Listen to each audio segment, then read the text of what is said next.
Alright. Alrighty. Let's All right, start. shall we start? Yep.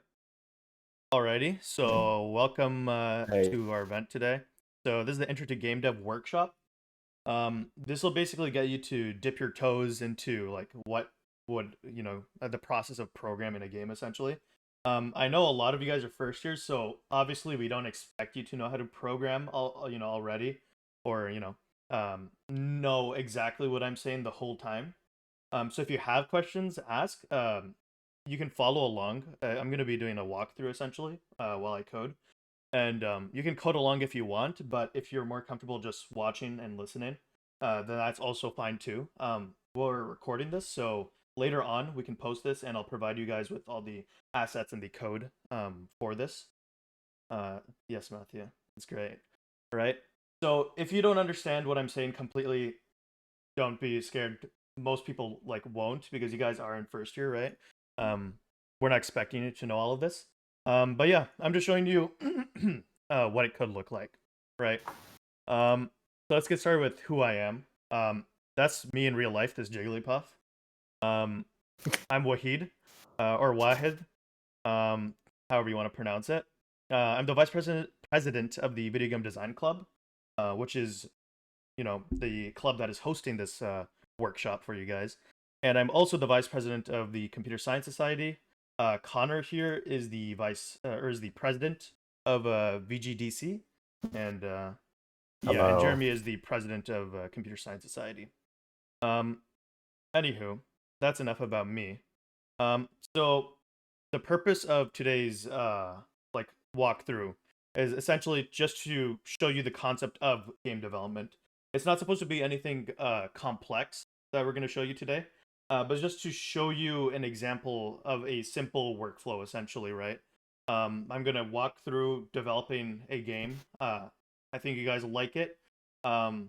It's very memey.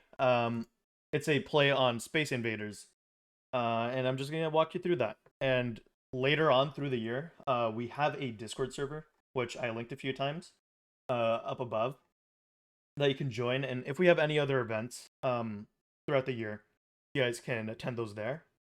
So make sure to join the Discord whenever you have the time. So anywho, this is the end goal. So basically, as I said, we're making Space Invaders. We put Jeremy's face, which on the Rona, and we're shooting the vaccine at him. So it's just a simple game we're making. Nothing crazy. Nothing too polished, right? If we click here, this should take us to this thing. Whenever it loads. So we're gonna be using an online service called Replit to program all of this and like show it to you guys to run it. So those of you coding along at home, you guys won't have to worry about installing Node Package Manager and getting all of this stuff working.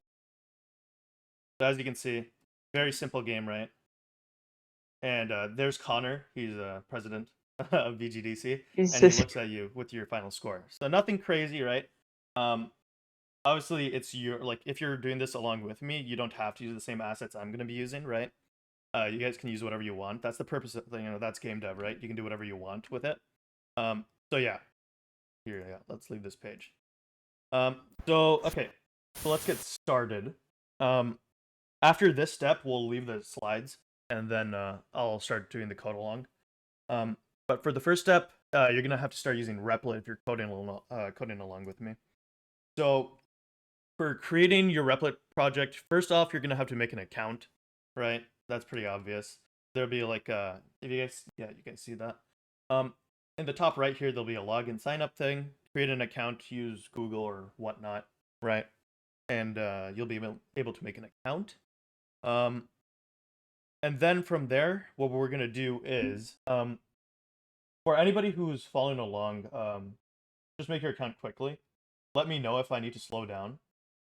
Well, Visual Studio, yeah. So the thing with Visual Studio, working with Visual Studio, is that you'd have to install Node Package Manager and install the packages yourself, right?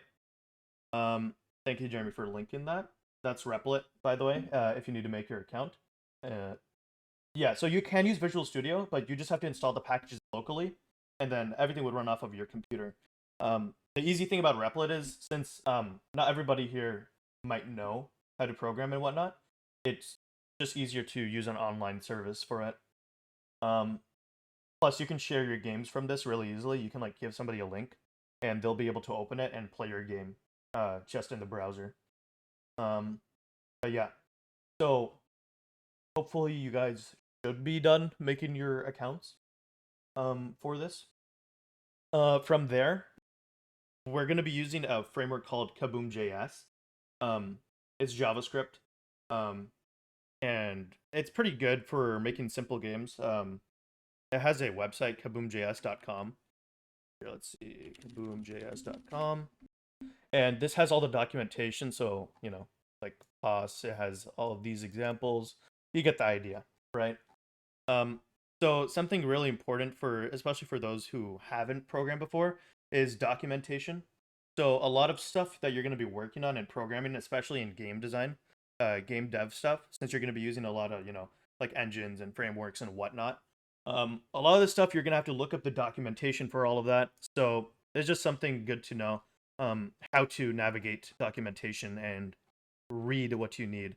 Obviously, for today's purposes, I'm pretty much going to be telling you how things work, or glazing over them for the most part. But yeah, if you ever were like, okay, he did this thing and the thing, he used action for something. What does action do? You can come over to this website, kaboomjs.com, and be like, oh, this is what action does, this is what it takes in, that type of stuff, right? So let's get started with creating our REPL in the first place. So in the top left, you should have this 3-tab thing, and you should be able to click Create REPL from here. In your templates, you can search up whatever template. So as you can see, right, it gives you a bunch of options for REPL. Like there's C#, Swift, Python, bunch of stuff. There's Dart there, right there, So you can do a bunch of stuff in Replit. But today, what we're going to be doing is using the Kaboom built-in template.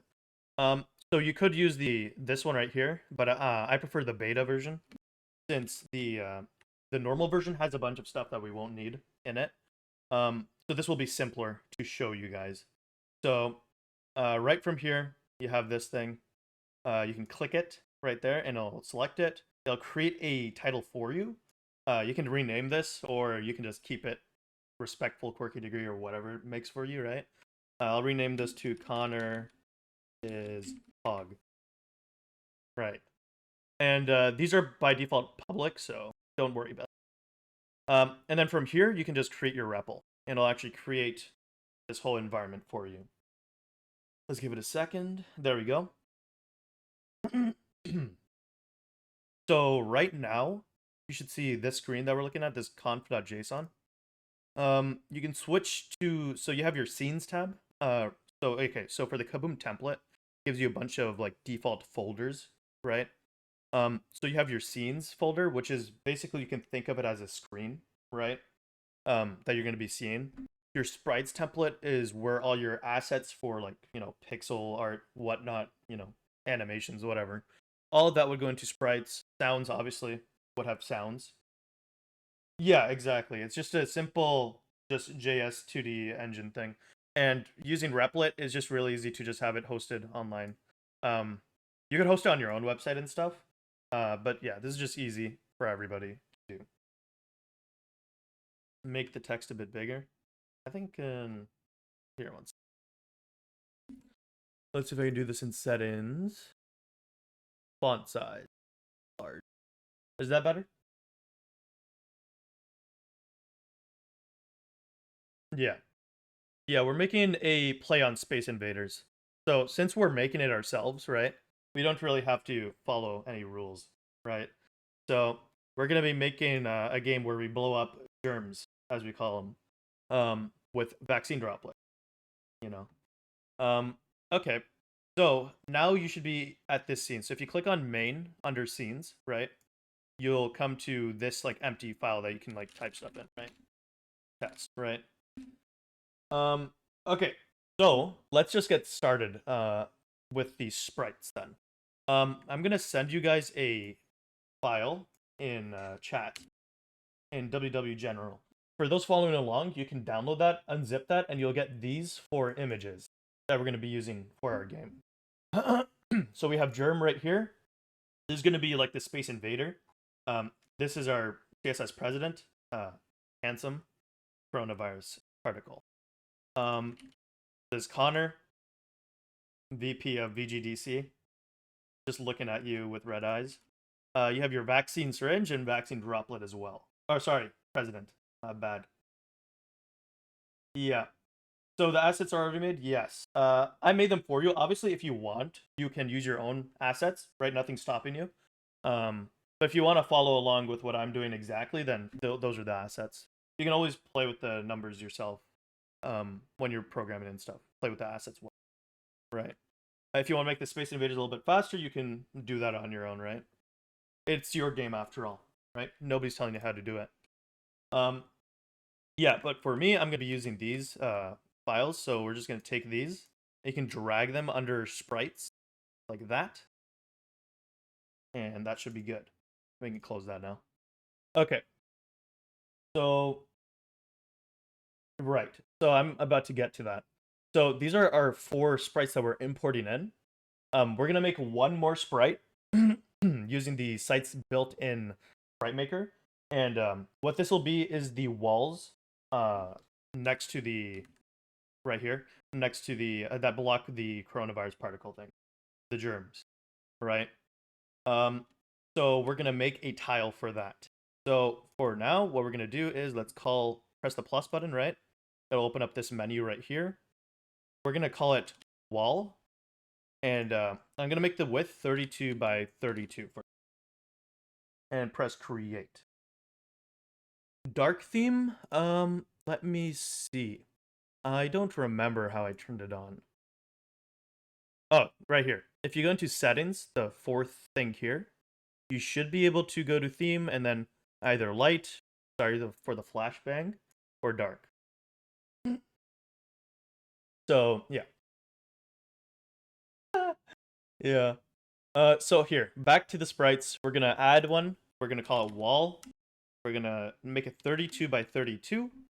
Most sprites, if you're making 2D games, right?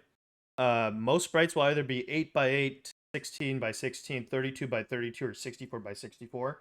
And based like on your preferences and what sprites you're using, you can decide what size to use. But that's why I chose 32 by 32. It's just because preference. And you'll see later on where this comes in. So we can press the create button. And what this will do is actually give us this menu where we can actually draw our own pixel art, right? So yeah, you can do it like this. What we're gonna do though is basically we're gonna Control Z these changes, undo these changes. And since I want to just make a solid wall, we're just going to make like something blue. Let's not sure. Select. And then I'm just gonna use the fill tool, which is the bucket. That's if you press E, you can get to it as well. And click on this canvas, and it should be filled with blue. Yeah. And then from there, in the bottom right here, you can save this file, this asset. Press that, and you should be good now. There we go. Yeah, there we go. Okay, so let's switch back to main. So now you can see we actually have Connor, Germ, Vaccine Droplet, Vaccine Syringe, and Wall. Right? Those are our 5 assets we're going to be using for this game. So let's see. Let's start off a bit simple, right? So if we just run the program as is, right, you're going to see that basically Kaboom.js will just make this like blank tile grid pattern thing, right? So you press run again. With whatever size you give it, right, it'll render to that size. Since in our settings, you go under Kaboom right here, this right arrow, you can click on it and you can see all the settings, right? Since it fits to full screen by default, it'll actually just, whatever size you give it, it'll fill that size. So I don't want it taking up too much space, so we're just going to do that. And that, something like that. Right. So as of right now, there's nothing showing up, just a grid pattern. And now here's the fun part, right? Now we can add stuff to that. So let's add our player. right? Our player is going to be the vaccine syringe that we added right here.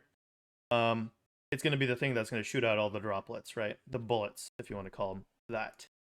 So let's go back. So we're going to write our first lines of code. So we're going to do const player. That just makes a constant variable called player. Again, if you haven't programmed before, you don't need to follow along, right? You can just watch and listen. You'll get the gist of it. But essentially, there's the add function built into Boom.js where we can add sprites and give it properties and stuff, right? So we're going to do const player equals add with a round bracket and a square bracket. And inside of that, we're going to start with sprite. This is another built-in function. What sprite will do is it'll take in a string, and it will attach, the name will be corresponding to one of the sprites over here. So for us, our player is going to be vaccine syringe. So we're just going to fill out vaccine syringe, right? Then from here, we could stop right here, but we need to add a few more things. So let's add a pos value, right? Pos is going to be the position of where your sprite is going to be displayed. So in Kaboom.js, the origin, which is 0, 0, is in the top left of your screen, right? So in the top left here, this would be 0, 0. Everything going this way would be increasing in value positively.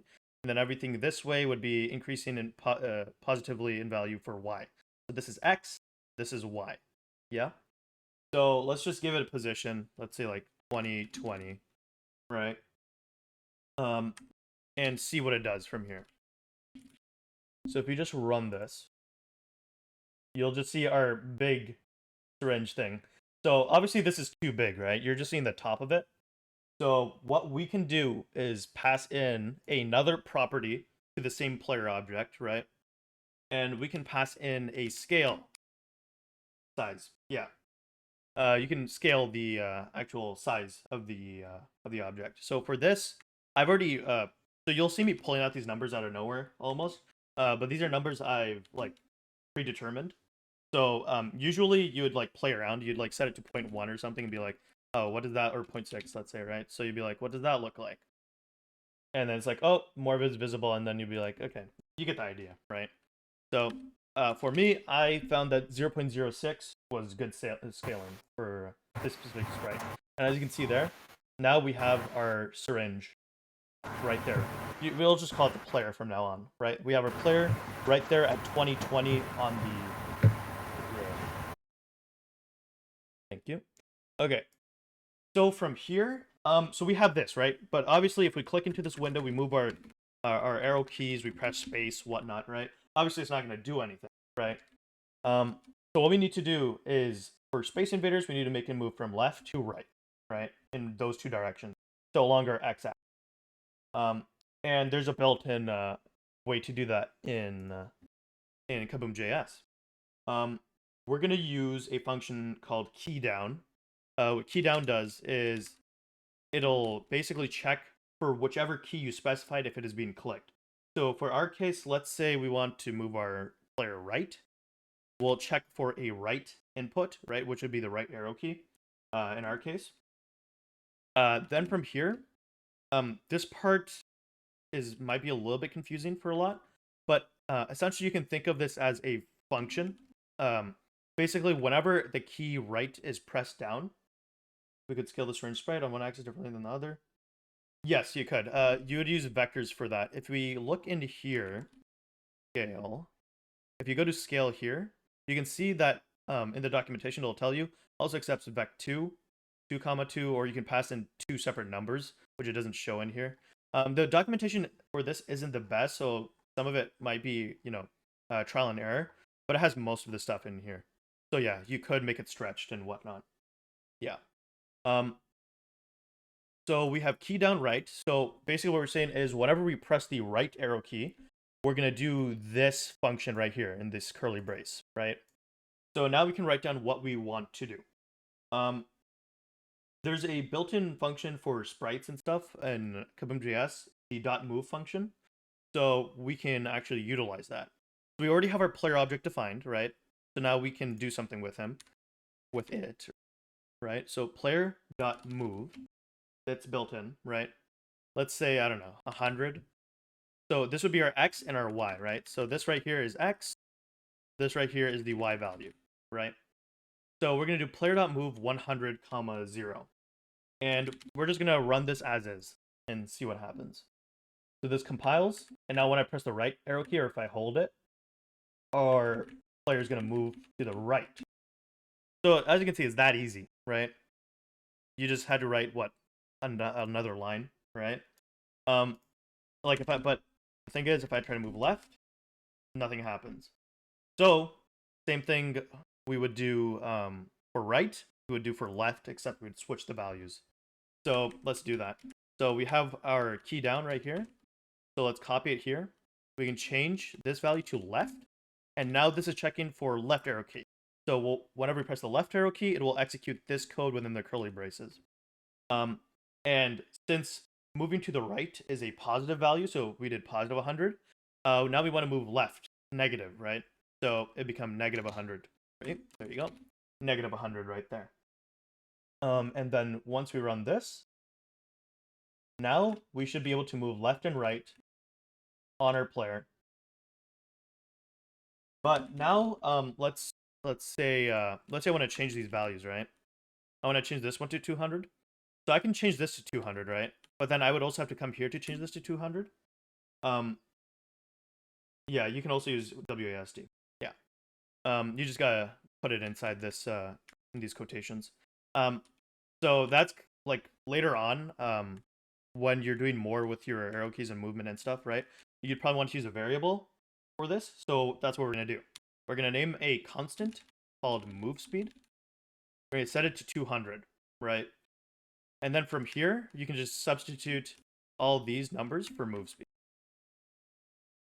So move speed. There you go. And now, let's say I want to change this to 500, right? I just change this one variable. And when I run this, so let's press the run button, it'll actually change it for both button inputs. And yeah. And for the most part, for proper like convention, you would want to put these constants and variables up at the top of the program. So we just stick it right there. Whoops. There.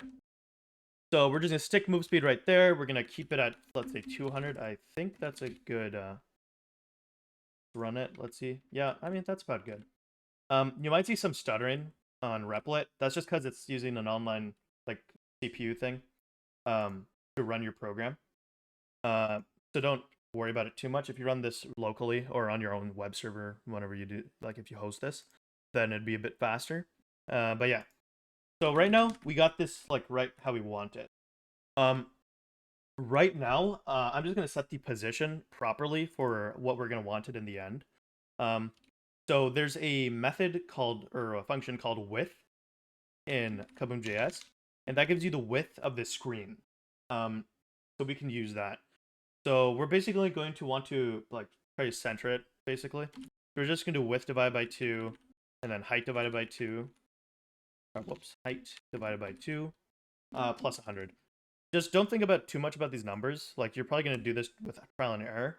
These are just the numbers that worked for me and that I liked. You can make it something different. You make it a bit higher, make it a bit lower, whatever the case is. That's up to you. Right. So, okay. So now we have our player. It's going to be in the correct position. Here, let's make this a bit bigger. Yeah, there we go. So now we have our player. He's at the bottom of the screen. And now the next step would be to create something on the screen and do something with these sprites, right? So in Kaboom.js, you can add a level. There's a function for that. Now this level takes in a series of strings, and with those strings, you can select certain ASCII characters to represent a certain sprite. So here, let me show you that. Let's say, so we have an add level, right? Level. It's gonna be same round bracket, square bracket. But inside here, what we're gonna do is, let me copy this actually, so I have the right length. But there is this line, like that. So basically, let me explain what each one of these symbolizes. Essentially, this exclamation mark is going to be your left wall, right? All of these hats right here would be your Space Invader. These would be the germs in our case, right? And then right here, this ampersand would be the right wall, and any spaces would be like an empty space, right? So for this, let's do 3 of those, right? So 3 rows of invaders. And then what you can do is, let me copy this here. Right now you have these empty rows with nothing in them, and obviously this would give your player time to kill these germs, right? So this would essentially be our map, if you want to think about it. So you'd have a map that is, what is it, 1, 2, 3, 4, 5, 6, 7, 8, 9, 10. 10 by whatever this length is, right? But there's more. It's not done yet. So right here, where we have our square bracket, right after it, we put a comma and create a curly brace and expand that out. And now inside here is where we would define the properties of our level. So first off, we'd have width and height. This would define the width and height of the level, right? Of what each square takes up. Each space here takes up. So remember how I made this 32 by 32, this wall asset right here? There's a reason, because right here for the level, I'm also going to do width 32, and then height will also be 32. So there's that. So this is the width and the height. Now like I told you what each one of these ASCII characters means, but that doesn't necessarily translate to code yet, right? I haven't wrote this anywhere. So we're gonna do that. Let's say our hats, right? So this uptick. So for our uptick, we will define what it will be on the map. So we can do this, so colon, and then square brackets. And now inside here, this would essentially be just like your add function, right? You'd put everything you'd want to do to the sprite or whatnot right here. So for our hats, we said these were our germs, right? So for our germs, we can say sprite germ, right? So that'd be displaying them, each hat, as a germ now, right? Then we can scale them. Again, these are numbers I pre-tested, so I found 0.25 was good for these assets. And then right here, what I'm gonna do is say germ again. The reason I say here germ, right, is this is essentially a tag for the type of object. So each hat right here will be a separate object, and each object will have the type or tag germ. Like you can even change this to, I don't know, like enemy or whatnot, or killable. And you can add as many of these tags as you want. But for our purposes, this tag, which will be used to identify what each object is, we're just gonna call it germ. Keep it nice and simple, right? So yeah, if we were to just run this as is, we should see, yep, there you go. You'll see each one is taking up its proper amount of space, 32 by 32, right? And it's in this pattern that we predefined, which is a bunch of them in a row for 3 rows and then empty space beneath, right? Now, obviously, this isn't enough, right? Now we need to find our left and right walls to actually show the boundary for each one of these. So let's do that. So right here, same thing. You would just take your ASCII symbol. For us, it'd be exclamation mark. Take this, create a square bracket, and now we want to define what sprite to use, right? So we made a wall sprite already, so we're going to do that. And the reason we have a left and a right wall, you'll see later in the logic of the code. There is a reason for that, because we could have just as easily used like just one wall, just like replace all these with exclamation marks. But that doesn't end up working nicely in the code. Anywho, so sprite wall, this is what we want to be displayed, right? And then we're going to give it a tag. So for exclamation marks, that'd be left wall. We're just going to call it like that, use snake case. And then we can just do the same thing for ampersand. And it would be essentially the same thing, except you're going to change the actual tag. So right wall. Right. And if we run this, this should display the walls on both sides of the germ. Let's do that. There you go. So now we have a blue wall on both sides of the germ. And essentially these blue walls, what we're going to do is we're going to use these to make the germs bounce between the wall and come down towards the player. But right now we're going to take like a 2-second break in case anybody needs help. If you're following along and you didn't get this to work, let me know in the WW General, or Welcome Week General chat. Anybody have any questions about any of this? Any clarifications they need? If not, we can just continue. Okay. It doesn't seem like there's any questions. Again, if you have questions, just feel free to type in the chat, and I'll answer them when I see them. But yeah. Okay. So now we have our player, right? He can move, right? We have our germs. We can see them on the screen, and we have our walls. But right now, nothing's happening, right? If I press space, there's no bullet shooting.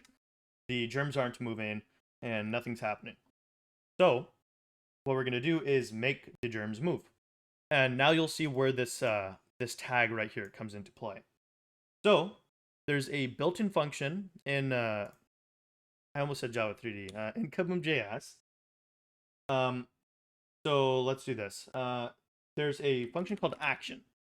What action does is it'll do an action or piece of code, whatever you write in it, right? It will do it on every single frame to whatever tagged object you defined or specified, right? So for us, what we're going to want to do is make all these germs move, right? So for the action, we're going to want to specify a germ, right? That's the tag. So any object with the tag germ, we want to do this action on, right? Now here, remember how this is a function, right? Each function can have parameters that you give it. So for us, for every germ, we want to have a germ object that we can reference and do things to. You'll see that in the code in a bit. So over here, so now we have action germ. There's going to be from an action that we're going to define in here. So now what we can do is we can use the same .move method that we did right here in player.move, right? Except we're going to do it on germ, which is already defined right here. So germ dot move, and let's say the speed is like 50, right? We'll say the speed is 50, and this will be moving to the right, right, on the x-axis. So 50, 0. And now if we were to run this just like this, we should see all of them start moving. Now obviously these guys are going to go off screen since we haven't done any collision stuff at all, right? But yeah, as you can see, now they're moving, right? They're moving in one direction, but they're moving, right? Right now, let me do some variable stuff, right? So we're going to make a constant called invader speed. And we're going to set that to 50. And then we're going to do a let current speed equal invader speed. What let does, okay, so const was making a variable called invader speed, right? But const stands for constant, meaning you cannot change this value, right? Yes, the germs are exiting to the right. So now you have this constant value, but for us, if we were to only use invader speed, it would only go in one direction, right? What we would want to do now is use the let way of, declaring a variable. What let lets you do is define a variable, but you can actually change the actual, value of that variable. So we can change invader speed to something else in current speed, right? Like we do invader speed +1, and that'd be fine, right? Or later on we can do ++. So right here, what we're going to do is instead of 50, we're going to use current speed. And this should just work the same. It will still go to the right, except we're using variables. And I'm just going to put those at the top because it's easier for organization and stuff, right? So we have these moving to the right. And now what we want to do is actually make them collide with the wall, right? And actually move down. So let's do that. We're going to go here. We're going to make another function. So these are all separate function calls, by the way, right? Not really connected. They're just, being called, and Kaboom.js will execute them. So we're going to call another function called collides, right? This is another built-in function. Now for collides, its parameters take in two tags, right? the two tags would be of the two certain types of objects that you want to check for collision, right? So in our case, let's say we have right wall and left wall, right? So we want to do a collides with germ and right wall. These are our two tags for each different type of object, right? So since we're moving to the right now, we want to check for right, and then we can program for left later. Then here, same convention as before, right? Opening up this so we can write our code in it. Let's say that, okay, yeah. So right here, we're going to set current speed, which is what we defined up above, okay, to minus invader speed.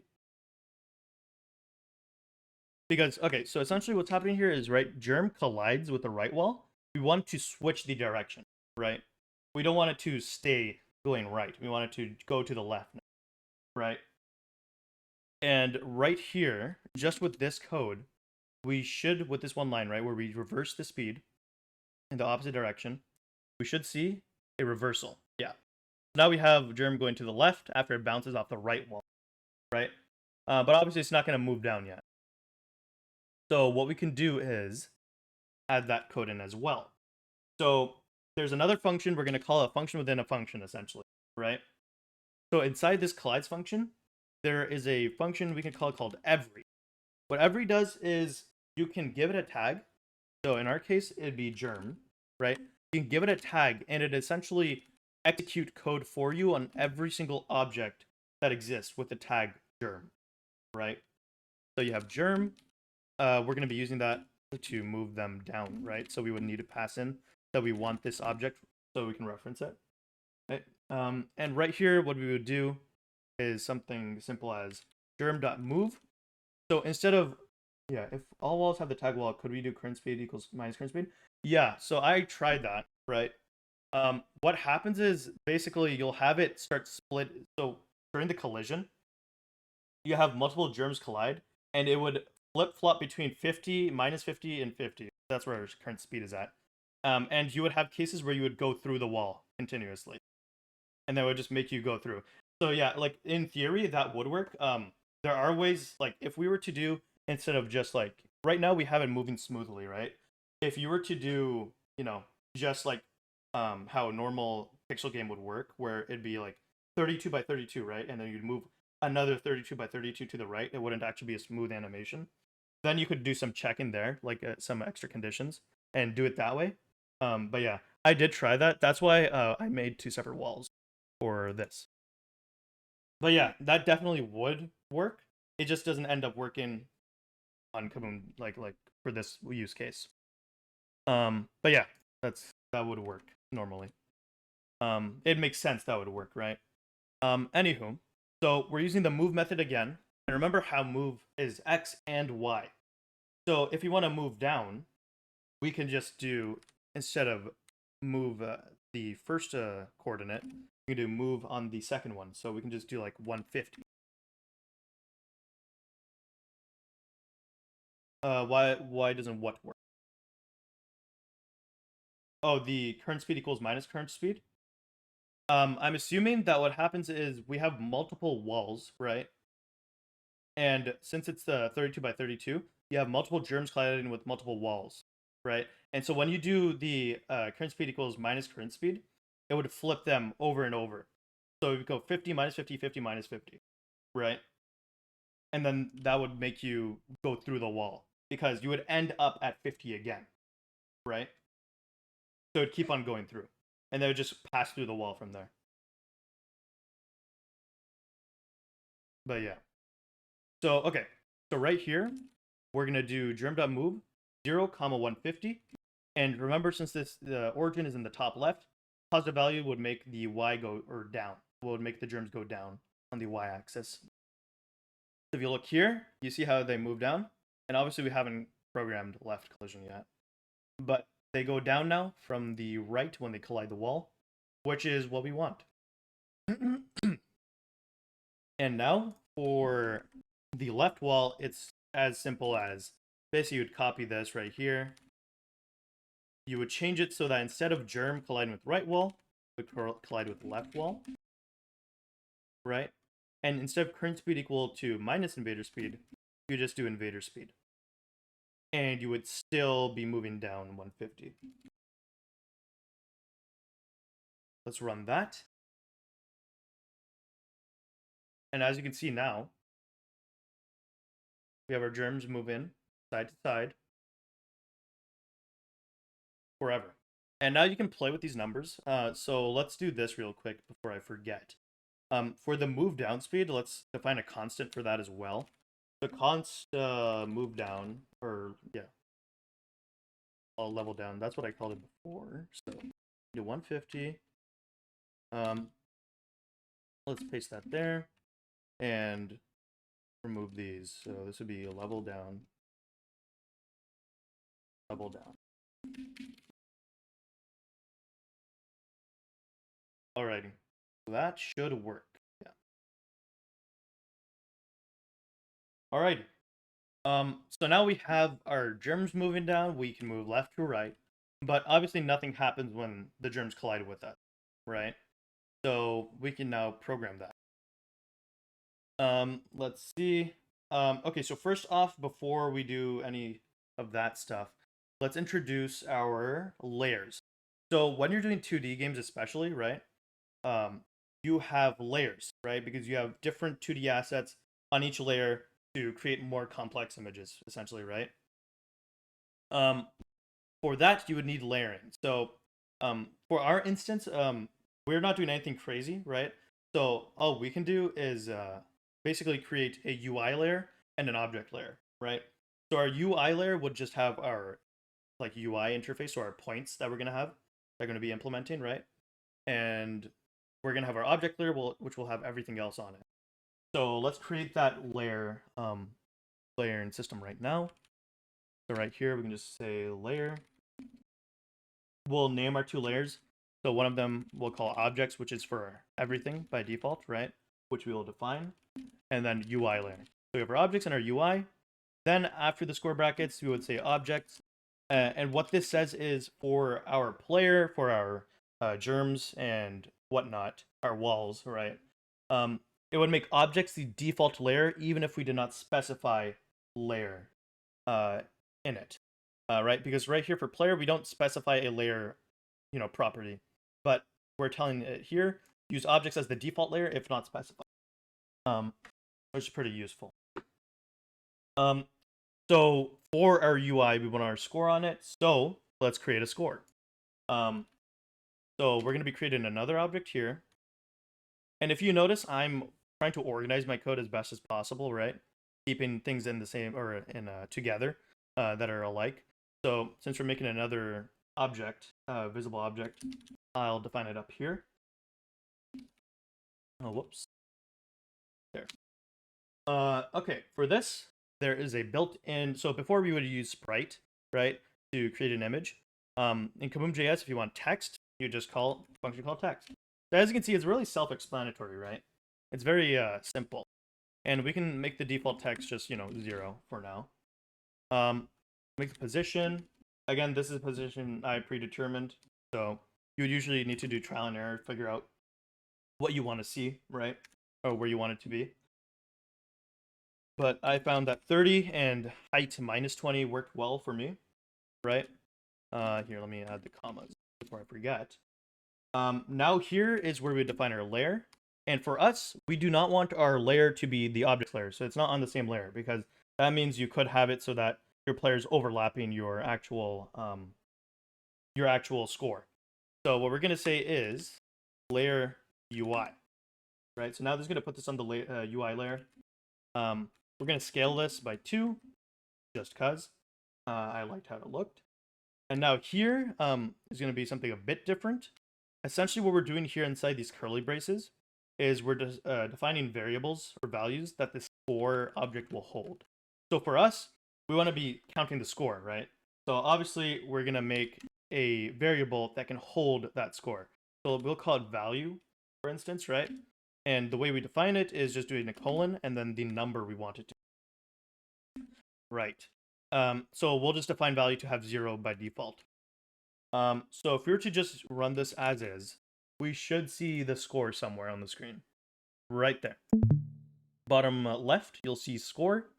It says score 0, and later on, after I show you the bullets and stuff, I'll show you how that updates. So let's continue. So okay, let's get into another thing. Again, you probably won't know this if you haven't programmed before, but this is going to be a function we're about to create. So functions in JS, you just say function, and then you give the name of it. So what we're creating a function for, so now that we have the score thing that we can update, we have the germs moving, we have our player moving. Now what we want to do is actually shoot the player, or the germs, right? We want to be able to shoot the germs. So we're going to create a function for that called spawn bullet, which we're going to use. Spawn bullet. And we're going to pass in the player position, which you'll see why we do that later. So we're going to create a function with name spawn bullet. This will be the name of the function that you'll use to call this, and then a player pass object. And now inside here, we'll call it add. And you can call add without giving it assigning it to a variable. Usually you call add without assigning it to a variable, and yeah, that's what we're going to do here. Since you can just use the tags to, verify what object it is. Let's do that. So we're going to add here. So for our bullets, we're going to be using the vaccine droplets from before, right? These ones. Right here. We're going to do bright vaccines, or no, vaccine droplet. There. That's what it's going to look like. Then we're going to do scale again, 0.06 from before, for the syringe. Then cost, and now we're going to be setting this to the player position, because when we spawn our bullet, we want it to be from where the user is from, right? That just makes sense. And then over here, we're going to give it its tag. So we're going to call it droplet. Whoops. We're going to call it droplet. So now what this will do, every single time we call spawn bullet and pass in the player's position, it's going to add a new vaccine droplet to the scene. It'll scale it. It will put it where the player was, right? We'll pass this in when we call this function. And each one of these droplets, these bullets, right, will have a droplet tag on, so we can see what it is. So now what we can do is, so now we have these bullets that we can make. Let's make a button so that we can actually display them, right? So over here where my key downs are, I'm going to create another key down. We're going to call this, we're going to say space, because we're going to be shooting with the space button. Again, if you want to use the X button or something to shoot, you can just put this as X or whatnot. But for me, I like space, so I'm going to use space. So on the space button, we're going to have it so that it calls this function. So we can call spawn bullet from here, right? And as you can see, it's telling us we got to pass in player pass, right? And what we can do for that, we can do player dot pass. And what I'm going to do is there's a dot add function for variable, or for the position. And I'm going to offset the bullet so that, well, I can show you exactly what it looks like right now, actually. Let's run this. So when I do this, right, as you can see, it'll create bullets like this. Actually, instead of key down, we're going to do key press. We don't want to make the game too easy. So now, yeah, now you have to press the key. And as you can see, right, it makes a bullet right where the player is, right here. Now we can offset this to make it actually look nicer. I found these numbers worked fine for me, right? If you do dot add -5 and -50, so this is offsetting the X by -5, offsetting the Y by -50, right? You can actually run this. And now you can see, did that work properly? We might have to tweak those numbers. Yeah, here, let's see. 1 sec. 0. Now you'll see that what you actually have to do to figure out what this looks like. It feels like too much. Let's see, 25 or something, 40. Yeah, so this is what you'll do for most of the time. You'll just be like, okay, I need to find a number that works. And so you'll just be stuck here for a bit. minus 10. That looks better to me, and now we can fix the X position. 2 or 3. Maybe 3. Maybe 5. Yeah, you just keep on going like this until you like it as it is. 1 more. 2 more. There you go. I like the look of that. So now what we can do is we can have this actually move the bullet, right? Because right now these aren't doing anything, right? They're just there, right? So remember before we used action to move these germs. We can use the same action function to actually move these bullets. So let's do that right here. Let's do action. Remember we gave these bullets these droplets the droplet tag right here, right? So instead of germs, we're looking for droplet. And for droplets, we're gonna do droplet. Whoops. This, yeah. We're gonna do that. So it'd be we're gonna write a function for this now. So you have droplet dot move, and remember we want to move this on the y-axis, and negative is up. So we can do something like minus 300, right? And if we run this, you can see now the bullets actually move, right? Now it looks like it's coming out of the syringe. Now it's moving. But as you can see, right, it just passes above and it just travels infinitely right now. And it doesn't hit anything, right? So that's something we're going to have to change. So first off, let's get rid of the easier issue, right? Which is, as you can see, right, as I shoot these bullets, they're just going to infinitely travel in the negative direction. I'm not doing anything to them, right? So we're just going to write a simple if statement to delete the bullets whenever they reach the top of the screen. And this is just going to make your game run smoother. Droplet.move. Oh, 1 second, sorry. You're right. If droplet.pos.y, so you're taking the position object from droplet, and you're getting the y coordinate from it, and you're saying if this is less than or equal to 0 because we're traveling in the negative direction. So once it hits the top of the screen, what we want to do is call another built-in function in Kaboom.js called destroy. And now for destroy, you can pass in any object into it, right? And it'll actually destroy it and get rid of it. So it'll essentially delete it. So if we look at the bullet closely up at the top, you'll see as it hits the top, it just disappears. Instead of passing through and traveling infinitely, now we're just destroying the bullet so that it's not taking up space. Here, we can take a look at the errors afterwards if you want. We do have our Discord, so later after the meeting, if you still have questions, then you can go there and I'd be more than happy to help you with that. Okay. So now we have the bullets traveling, right? They're not doing anything. They're not hitting any of the germs. None of them are dying, right? Now, that's where we're going to program that in. Okay. Also, before we do that, let me do another variable, constant bullet speed, we'll call it. If you ever need to change this, we'll set it to 300. Put that here. And change the 300 to bullet speed. There you go. Okay. And now if you run this, this should still work. And as you're testing, you might see that that your changes don't take effect. You'll just have to run it another time. Run it once or twice, and you'll see that your changes will take effect. Repload is sometimes like that. Okay, so those are still working. That's fine.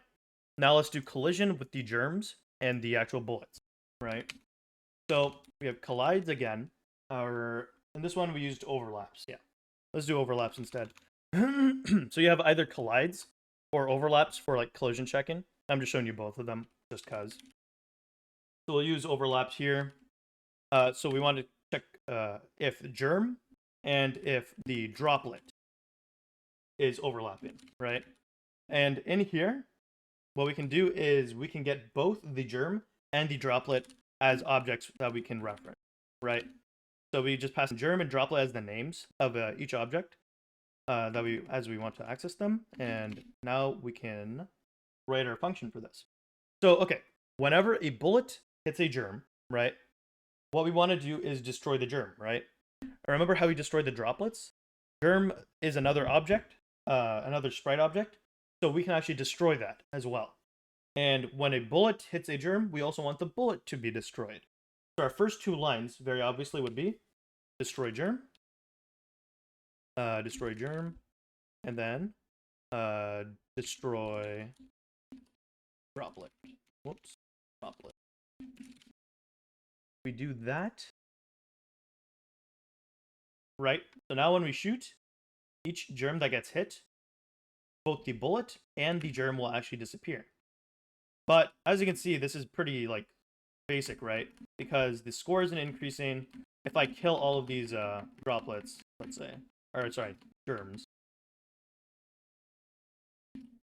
right? Nothing happens. The game still goes on. So let's do our score that we defined before. So we have our score here doing nothing. Let's actually make it do something. So what we can do is, remember in our score, we defined a value. That value started at 0, right? So what we can do is, inside here, we can access our score and do .value++. And what ++ does, if you don't know, is it'll increment the value by 1. So instead of doing like plus equals 1, or equals score.value +1, you just do ++, and now you've incremented your value by 1, right? So every single time we destroy a germ, we want to add this score by 1. And right here, if we just run this as is, you'll see that nothing really happens. The score doesn't change, right? So now what we have to do is update the actual score text, right? So we do score.text, because text is a object you can access from score, right? Because we defined the text object before as an attribute. So we can do text equals, we did score plus score.value. And in this is just like adding two things together, just string concatenation, right? You're adding the value into the string, and it should show up when we run this. Whoops. Let's run this, and now if I kill a germ, you'll see that this changed from 0 to a 1, and so on and so forth, right? So now, not only have we gotten the collision working for each germ, right? So we're able to shoot them and destroy them, right? But now we also even have our score counting up, which is good. We have our germs coming down towards us. Now, here's where we're basically like near the end. We only have a few more steps left. Let's increase the invader speed to 100, right? Right here. Just to get a thing for it. Right? We see these germs coming down towards us, right? When these hit us, nothing's gonna happen. Yeah, it's a little bit buggy when it go fast. Yeah. But as you can see, right? Nothing happens when it actually hits us. So what we need to do is program that in, because obviously if the germs are hitting you, right, that means you've lost. Right? So that's our next step. Here, let's do this. Okay, yeah. So we want to create a game over screen, essentially, right? So right here, where we have main under our scenes on the left tab, right? Right here where the plus button is, we can click that. Under that, we can create another scene, called game over, right? Just press enter. Now that creates another file for you. Basically, in Kaboom.js, you can go to different scenes from your code. So under a certain condition for us, it would be like either if you win or if you get killed, right? It would go to that new scene. That's what we're going to want to do. So in this new scene, let's just add some lines here. I'm just going to write it in. You'll see what it looks like later. So if we do add right here, we're going to add our sprite of Connor that we saw before, right? We're going to add Connor. We're going to give him a position 0, -150, right? And then a scale of 1.2. And again, these are numbers that I predetermined. Nothing too crazy. You can play around with your own numbers and stuff if you would like. Then we're going to add, you'll see where this comes in later. Actually, yeah, for now we'll keep it like this. Whoops. For now we'll keep it like this. We'll come back to that. So we have our game over screen. This will just display a sprite of Connor, right? On your screen, looking at you into your soul. So let's create a few functions. Let's go to our functions right here. So now we have a game over scene, right? We want to be able to go to that game over scene. And so I'm going to create a function that'll allow me to do that, right? So if we go to our function right here, so our functions are right here. Whoops, there we go. Functions are right here. So let's do function, another function, right? We'll call this go game over. Pretty simple, right?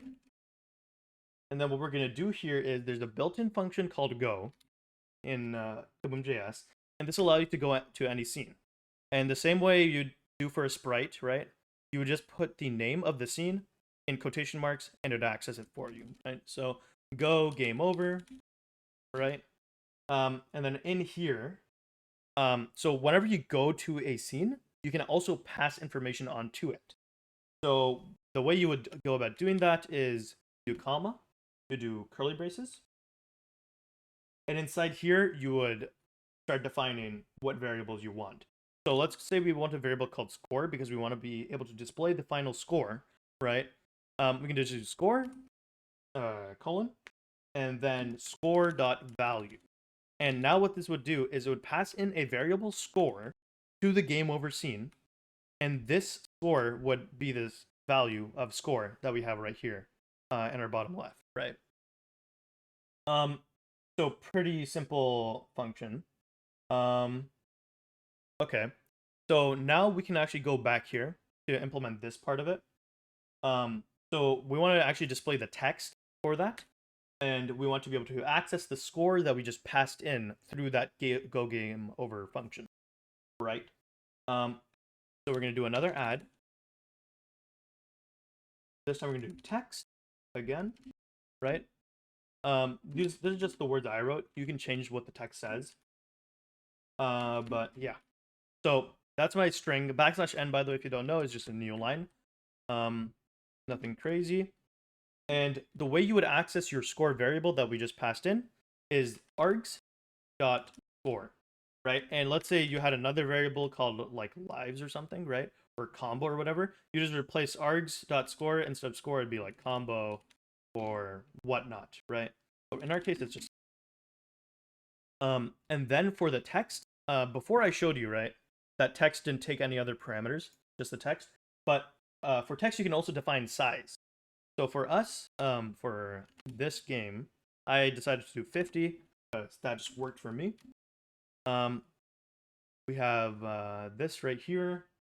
You can pass an origin center. Origin will just like put your, or will center your piece of whatever sprite or whatnot or text around the center of your screen. So we're just going to do that. And then what we're going to do is give the position. So for the position, we just did width divided by 2. Width, again, using the built-in function for width. The width would be divided by 2 minus 50 over 2. We're just centering it. And then height divided by 2 minus 50 over 2 as well. So nothing crazy there. And so this would just create a game over scene. It would display game over, your score, whatever the score is, it would be passed in. I would center it, and then we would put it at this position to help with that. Now we would go back to main, and now, okay, so we wrote the function for go game over. We wrote what the screen looks like, but we haven't written any of the conditions for actually going to go game over. We haven't called this function, right? So now that's our next step. Here. Okay. Alrighty, so we're gonna do the first one that we talked about, right? When the player collides with the germ, right? So let's go down to where we're doing our collisions, right? Because we want to put everything in the right spot. It just makes it easier when you want to go back to your code just to see where everything is, right? So before we were calling our collides for things like this, we were passing in the 2 tags for the 2 different objects we wanted to look for, right? So what we're going to do instead of that is, since player doesn't have a tag, but we defined player as an object, right? Player can call the collides function on itself. So player.collides is the function we're going to use, right? These are all built in, right? We didn't program any of these. So you can see why it's so easy to make a game, right? Using something like Kaboom.js, Pygame, or whatnot, right? So we're going to do a player.collides. Again, we're going to say what it collided with, what we're checking for collision with. We're going to say germ, right? And inside here, we're just going to do as simple as go game over. Call this function.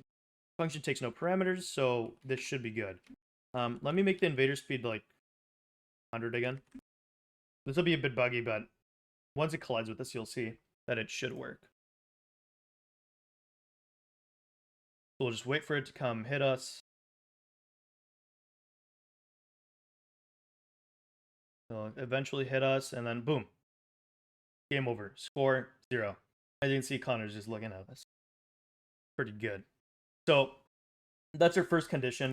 Here, let's do one more test just to make sure. Let me shoot a few of these, right? Let's do that. Right. We're gonna shoot a few of these, and now we should see the score 12 for the actual score. There you go. Game over. Score 12. See? So not too bad. So we're basically almost done, right? We just have a few more conditions to go to game over, right?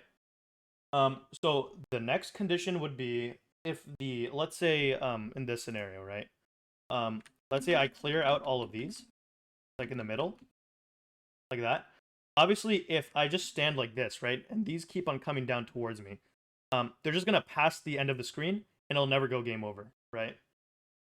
As you can see right there, nothing's ever happening. It's never going game over. And the next case that we would want game over is if we destroy all of these, right? We would also want it to go game over, even if even though we won, it's still a game over scenario. So we would not be able to do anything from here, right? You would never be able to go game over. So both of those scenarios, we're gonna go and program them back in, or program them into pre-existing functions over here. So let's say the first one is when you're done like killing all of the germs, right? And the vaccine works, So we can go back to, we will do this in here. So when we do our collision with the German droplet, what we're gonna do essentially is check whether a germ still exists out of all the germs that exist on your screen. If they're all dead, we would want it to end, right? So this is the best place to actually check for that. You could also do it in different ways, check in different places, right? But that's up to you, right? That's game design. You got to figure it out. So for me specifically, I think this is the best place to do it because you're checking for collision with droplets and the germs. So right here, I'm going to just write some code and then I'll explain it after I write it. Okay, so we're going to have a Boolean here that is alive. This will change here. So we're going to do every germ. This is going to be going through every single germ on the screen, or that has existed, right? We're going to access that variable germ, right? Whoops, there you go. Now here, what we're going to do is call an existing function called .exists. You can call this on any sprite object or text object, whatnot, right? So we're going to do a check right here. So if germ.exists, right? This is going through all the germs and is checking if they exist. If it exists, right, we would set is alive equals to true, meaning that we can continue playing the game, right? Because there are still some alive, so you got to kill them, right? For it to be game over, or they kill you, whichever way that happens, right? So that's all this is doing right here. This is going to go through. If there is any germ alive, even one alive, it will set this variable to true. Otherwise, if not is alive, right? When you do not a Boolean, right? That's just saying if it's false, right? For in your if statements, right? So we're saying if this is false, right? So if is alive is still false, meaning when we ran through this, there was no germ that still existed. It'd just be as simple as saying go game over. And as you can see, right, we're doing game over quite a bit. So we're going to do it 3 times, right? That's why functions are so useful. so that you can reuse pieces of code like this and not have to write them every single time. You just call the function and be done with it, right? Let me check if anybody saying anything. No. Okay. If you have any questions, just feel free to type them in the chat. Anywho, so we wrote that in, right? So this is going to check if there's any alive. So let's see if that actually worked, right? Actually, let me also fix the speed. I don't fix the speed. So we're just going to destroy these guys eventually. There you go. And now it says game over, score 34, and we destroyed all of them, right? So that's fine. That's our game over condition right there.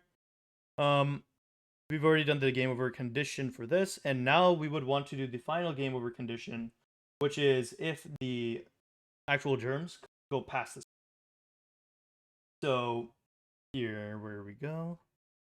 So if we do this on the action, which I need to find right here, right?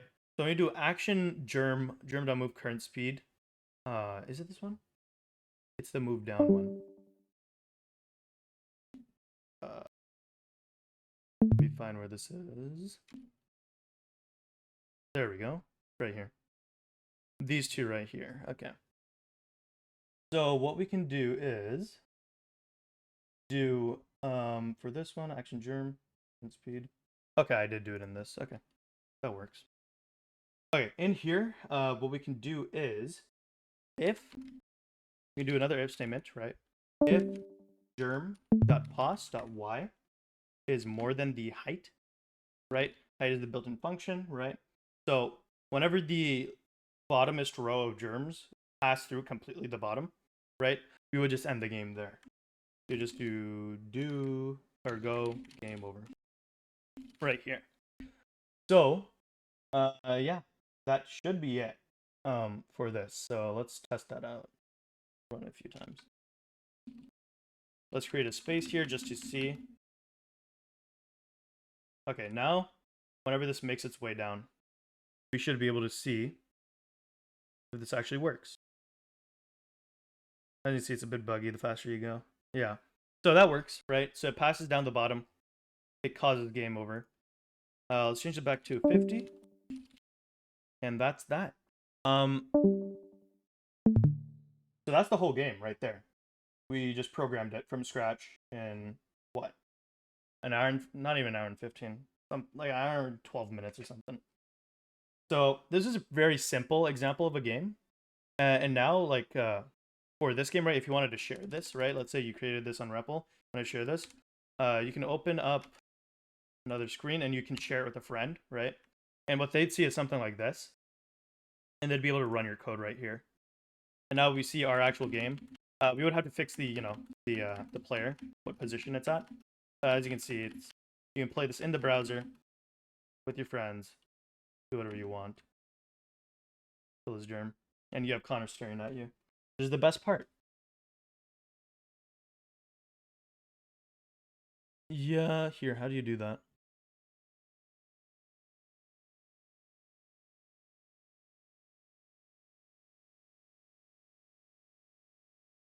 Oh, just this? Oh. If my internet wants to load it. Well, yeah, that's that. That's pretty much it. If you can go back here now. So if you guys have any questions, you guys can ask, and we can help you figure out your problems in a bit. Damien, it looks like you're missing a bracket somewhere. You'd have to look at the code for that. See where you're missing a bracket. It looks like line 53. You'd want to check somewhere around there. Whenever you're debugging, always good practice just to look. When it says line 53, it might not always be line 53. It might be like line 52 or line 51. Yeah, you can make it a part of your site. That's the thing with Kaboom.js, right? It's JavaScript. So you can just like look up a tutorial online and be like, I wanna put this Kaboom.js game in my website, and you'd be very easily be able to do that. I don't personally know how to do that. I haven't done it, but I'm sure you can just be like Kaboom.js, put in website, something like that. And then yeah, looks like there's a tutorial right here that you can do. But yeah, this looks like it should be pretty easy.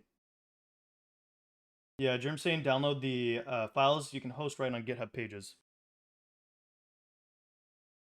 Personally, I'm not a web dev guy, so it's not really my thing. But yeah, that's that. Also, if you haven't already, join the VGDC Discord. Here, 1 second. I need to go copy this link again. I'll post it in Welcome Week General again.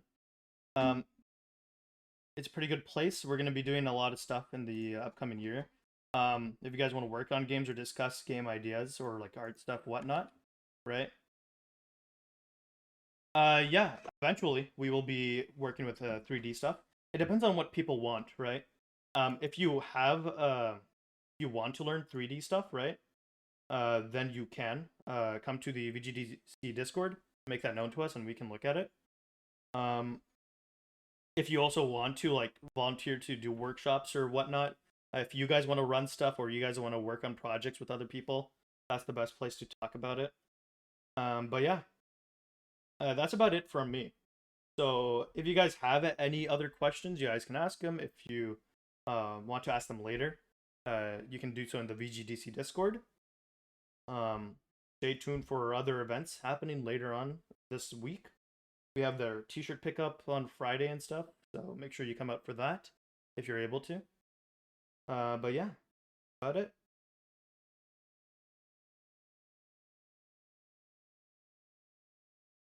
You guys can talk now if you want. Yeah, I can post the here. Yeah, you should be able to if you go to this link right here that I'm sending you. If you click on it, you'll see that there's a tab for the code. You can press code and then you'll be able to see all the files.